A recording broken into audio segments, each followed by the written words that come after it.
What is good? What is good, my good YouTube people, man? We're back for another animated Chainsaw Man chapter. And I say animated because this chapter truly is animated. Like, it has a lot of high energy stuff because, like, we have so much stuff going on. We have Asa's impact on America and the world itself. We have the possible announcement of maybe Power coming back. And I have a theory that can maybe show that the Death Devil is not that far away. But to start it all off, man, I have to say this was a very good chapter. I can't wait till next week. Yo, it's 7 days and it's just right. Yo, this chapter 2 is setting up one of the greatest. You're about to enter the greatest arcs. I can feel it. I can feel it.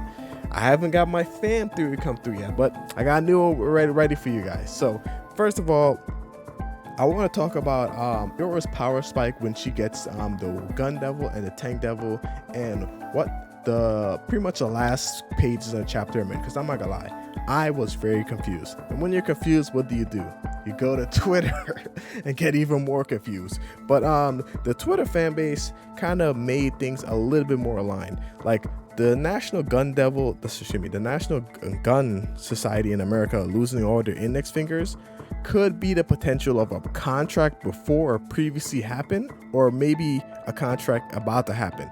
We don't know who's making the contract. We're assuming it's Euro because she does have the gun devil in her possession, but it could also be the president. We have seen before in like previous chapters that the gun devil, that the president can use the people as sacrifices or as bargaining chips for contracts made with devils. But it's a gun association. There's no true way to know for sure if it's like the president doing this or you're doing this. We're assuming it's Yura because she's just got her hands back and she has the guns, and this is the gun association. So we don't know. Maybe former contracts that was made a long time ago, or a contract is just being made right now. We have no idea. All we know is that she's setting up for something big. Now, to cover the more complicated one, the Statue of Liberty. This one gets a little bit iffy and kind of goes on my recent memory of U.S. history. This one is a little bit more confusing. People talk about how it has to go with America's history of war and revolution, and how it plays a big part in how like war itself kind of created America, so it kind of goes inside with it that it can have effect on America. But I just want to correct a little thing. My history is not the best, but I believe America didn't really start off war.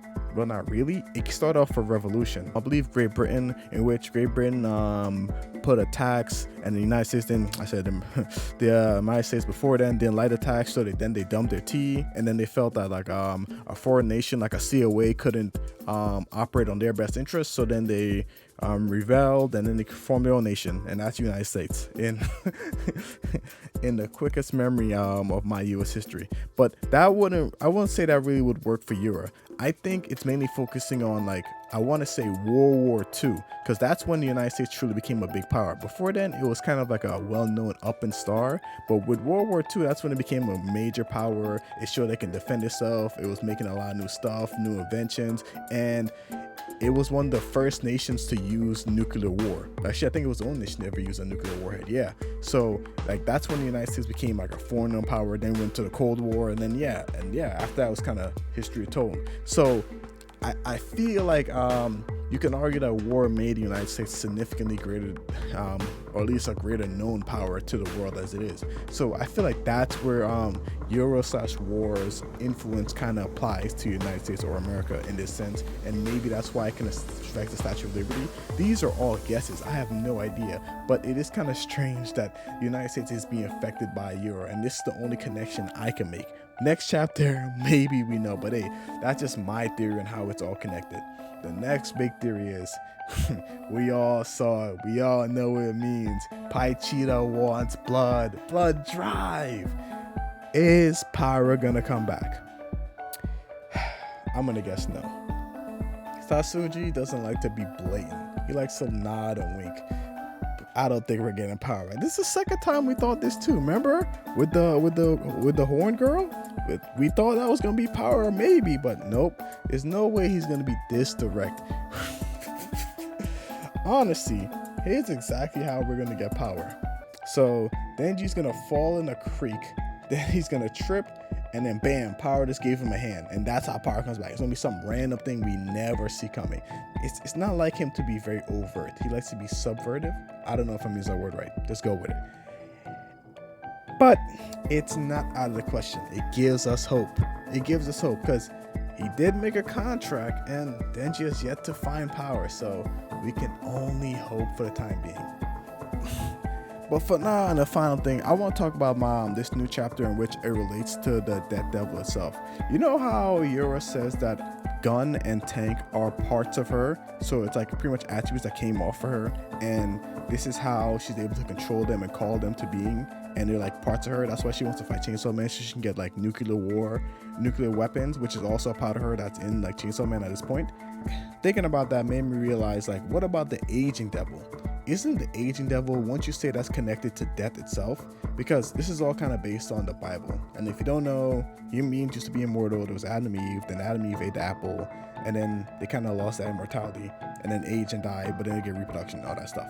So if we're linking it to all this, doesn't that mean that aging is part of death? And wasn't it kind of weird that the Aging Devil would make a contract with humans in which like he wouldn't be able to get the benefit of the contract, yet he was still moved because like he can't like reap to show his reward. So why would they make the contract? Because like he's wanting to be erased from existence so that so it can destroy like they want to sacrifice children. So it's kind of a weird premise. It makes me feel like that Devil is somewhere nearby controlling the Aging Devil, because like wouldn't the Aging Devil be the Death Horseman's children, just the same as Yura with Gun and Tank? So it makes me wonder, what was the true plan behind that? And is the deal still going to be pushed forward? Because now they have their mouths back.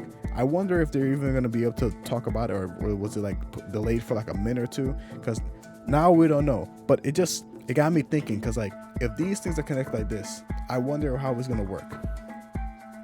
And with that, guys, that's where I'll leave you. It's like I said, very good chapter. Looking forward to next week's chapter. I honestly can't wait, man. I want to know if my theory is correct. I want to know if we're going to get Fan back. I want to know if we can get the Death Horseman. And yeah, but what do you guys think, man? Please leave a like, comment, subscribe. It's been B3, and stay animated.